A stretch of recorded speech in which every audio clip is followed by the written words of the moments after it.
ಮಲ್ಲಿಕಾರ್ಜುನ್ ಖರ್ಗೆ ವಿರುದ್ಧ ಬಿಜೆಪಿ ನಾಯಕರು ಪ್ರತಿಭಟನೆಯನ್ನ ನಡೆಸ್ತಾ ಇದ್ದಾರೆ. ಪ್ರಧಾನಿ ಮೋದಿ ಬಗ್ಗೆ ಆಕ್ಷೇಪಾರ್ಹ ಹೇಳಿಕೆಯನ್ನ ಖಂಡಿಸಿ ಇವತ್ತು ಪ್ರೊಟೆಸ್ಟ್ ಅನ್ನ ನಡೆಸಲಾಗ್ತಾ ಇದೆ.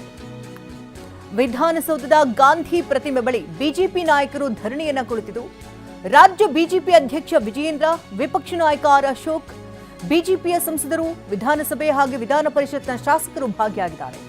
ಭಿತ್ತಿಪತ್ರವನ್ನು ಹಿಡಿದು ಕಾಂಗ್ರೆಸ್ ವಿರುದ್ಧ ಬಿಜೆಪಿ ನಾಯಕರು ಘೋಷಣೆಯನ್ನ ಕೂಗ್ತಿದ್ದಾರೆ.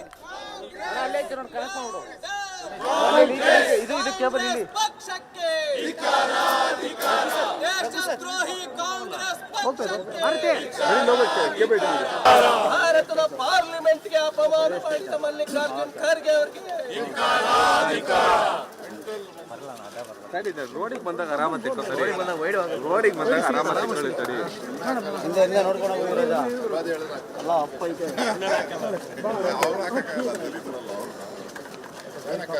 ಗಾಡಿಗಳು ಬರ್ತಾವಪ್ಪ.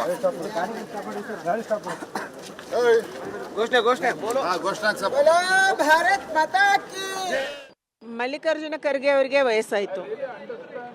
ಮಲ್ಲಿಕಾರ್ಜುನ ಖರ್ಗೆ ಅವರ ತಲೆಯಲ್ಲಿ ಏನು ಓಡ್ತಿದೆ ಗೊತ್ತಿಲ್ಲ. ಅವರ ಪದವಿಯನ್ನು ಮತ್ತು ಮಗನ ಪದವಿಯನ್ನು ಉಳಿಸ್ಕೊಳ್ಳೋದಕ್ಕಾಗಿ ರಾಹುಲ್ ಗಾಂಧಿ ಅವರಿಗೆ ಖುಷಿಪಡಿಸೋದಕ್ಕೆ ಬಾಯಿಗೆ ಬಂದಂತೆ ಮಾತಾಡ್ತಿದ್ದಾರೆ. ನರೇಂದ್ರ ಮೋದಿ ಅವರು ಇಡೀ ದೇಶ ವಿದೇಶದಲ್ಲಿ ಒಬ್ಬ ಒಳ್ಳೆಯ ಪ್ರಧಾನಿ ಅಂತ ಅನ್ನಿಸ್ಕೊಳ್ತಾ ಇದ್ದಾರೆ. ನಮ್ಮ ನೇಬರಿಂಗ್ ಕಂಟ್ರೀಸ್ ಕೂಡ ನರೇಂದ್ರ ಮೋದಿಯ ಥರ ಪ್ರಧಾನಿ ಬೇಕು ಅನ್ನುವಂಥದ್ದನ್ನು ಮಾತಾಡ್ತಾ ಇರುವಂತಹ ಸಂದರ್ಭದಲ್ಲಿ ನರೇಂದ್ರ ಮೋದಿ ಅವರ ಬಗ್ಗೆ ಈ ರೀತಿ ಮಾತಾಡೋದು. ಎರಡನೇದು, ಮೊನ್ನೆ ಅಷ್ಟೇ ಅವರು ಭಾಷಣದಲ್ಲಿ ಹೇಳಿದರು, ಮುಸಲ್ಮಾನರನ್ನು ಕುರಿತು ಮಾತಾಡಿದರು. ನೀವು ನಮಾಜ್ ಮಾಡ್ತಾ ಇರ್ತೀರಾ, ಹಾವು ಬಂದರೆ ಮೊದಲು ನಮಾಜಿಂದ ಎದ್ದು ಬಂದು ಹಾವನ್ನು ಸಾಯಿಸ್ತೀರಾ. ಅದೇ ರೀತಿ ನೀವು RSS ಮತ್ತು BJP ಅವರನ್ನು ಹೊಡಿಬೇಕು ಅಂತ ಹೇಳಿದರು. ಅಂದರೆ ದೇಶದಲ್ಲಿ ಭಯೋತ್ಪಾದಕತೆಯನ್ನು, ದೇಶದಲ್ಲಿ ದಂಗೆಯನ್ನು ಎಬ್ಬಿಸುವಂಥ ಒಂದು ದೊಡ್ಡ ಪ್ರಯತ್ನಕ್ಕೆ ಕಾಂಗ್ರೆಸ್ ಕೈ ಹಾಕ್ತಿದೆಯಾ?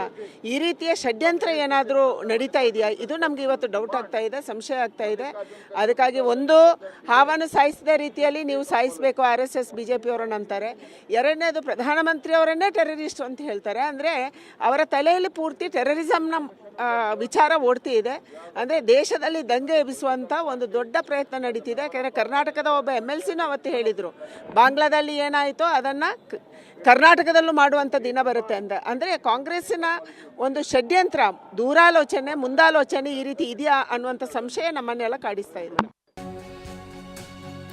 ಪ್ರಧಾನಿ ಮೋದಿ ಬಗ್ಗೆ AICC ಅಧ್ಯಕ್ಷ ಖರ್ಗೆ ಆಕ್ಷೇಪಾರ್ಹ ಹೇಳಿಕೆಯ ಬೆನ್ನಲ್ಲೇ ಅವರ ಅಜೆಂಡಾ ಏನು ಅಂತ ತಿಳಿದು ರಿಯಾಕ್ಟ್ ಮಾಡೋಣ ಅಂತ ಪರಮೇಶ್ವರ್ ಮಾತನಾಡಿದ್ದಾರೆ. ಬೆಂಗಳೂರಿನಲ್ಲಿ ಗೃಹ ಸಚಿವ ಡಾಕ್ಟರ್ ಜಿ ಪರಮೇಶ್ವರ್ ಅವರ ಹೇಳಿಕೆ ಇದು. ಪ್ರತಿಭಟನೆ ಮಾಡುವುದು ಅವರ ಹಕ್ಕು ಅಂತ ಡಾಕ್ಟರ್ ಜಿ ಪರಮೇಶ್ವರ್ ಮಾತನಾಡಿದ್ದಾರೆ. ಯಾರು ಪ್ರತಿಭಟನೆ ಮಾಡ್ತಾರೆ ಅದಕ್ಕೆ ಸಂವಿಧಾನದಲ್ಲಿ ಸಂವಿಧಾನಾತ್ಮಕವಾಗಿ ಪ್ರತಿಭಟನೆ ಮಾಡೋದಕ್ಕೆ ಅವಕಾಶ ಮಾಡಿಕೊಟ್ಟಿದ್ದಾರೆ.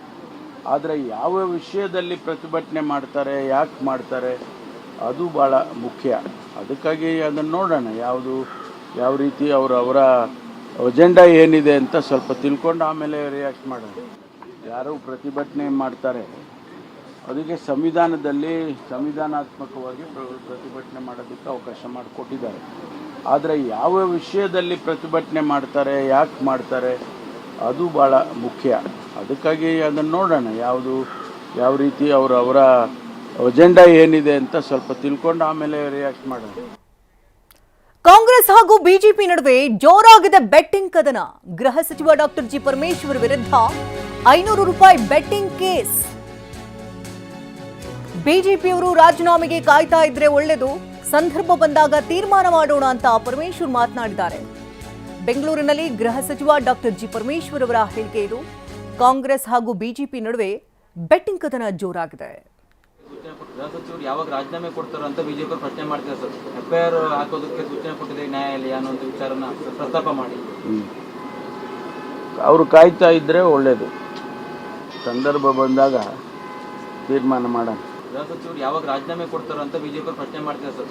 FIR ಹಾಕೋದಕ್ಕೆ ಸೂಚನೆ ಕೊಟ್ಟಿದೆ ನ್ಯಾಯಾಲಯ ಅನ್ನುವಂಥ ವಿಚಾರನ ಪ್ರಸ್ತಾಪ ಮಾಡಿ ಅವರು ಕಾಯ್ತಾ ಇದ್ರೆ ಒಳ್ಳೇದು, ಸಂದರ್ಭ ಬಂದಾಗ ತೀರ್ಮಾನ ಮಾಡೋಣ.